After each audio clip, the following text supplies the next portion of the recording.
So, as President Moon Jae-in leads the overtures of dialogue with North Korea, his key officials continue their efforts to bring regional powers on board. His national security advisor met with Chinese President Xi Jinping on Monday and heads to Russia soon, while his intel chief is set to meet with Japanese Prime Minister Shinzo Abe in the coming hours. Our chief Blue House correspondent Moon Connyoung starts us off. With the two Koreas' decision to hold a historic summit in late April and the U.S. President Donald Trump's stunning decision to accept a face-to-face meeting with North Korean leader Kim Jong-un, all set to happen in the next 2 months, South Korean President Moon Jae-in remains extra cautious in taking the process forward so as to not blow off a hard-won chance. 한반도 비핵화와 항구적 평화 체제, 남북 공동 번영의 길을 열 수 있는 소중한 기회가 마련되었습니다. 그러나 우리가 2달이라는 짧은 기간에 이루려고 하는 것은 지금까지 세계가 성공하지 못했던 대전환의 길입니다. 그래서 그 결과도 낙관하기가 어렵고 과정도 조심스러운 것이 현실입니다. While the president pleaded for nationwide support for the success of the upcoming talks, overseas, his key officials began carrying out Mr. Moon's efforts to bring jittery regional powers on board.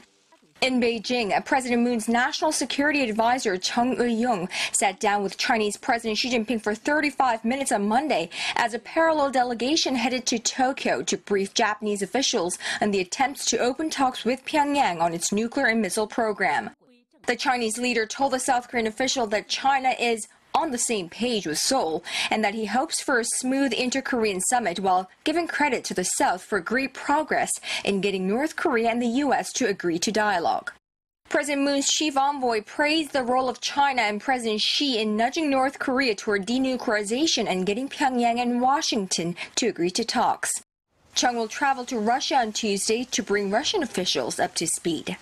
In Tokyo, South Korea's National Intelligence Service Chief So-hoon met with Japanese Foreign Minister Taro Kono and detailed his recent trip to Pyongyang and the subsequent talks. Tokyo's foreign minister said Japan would work closely with Seoul and Washington on denuclearizing the Korean Peninsula, calling the situation a near miracle.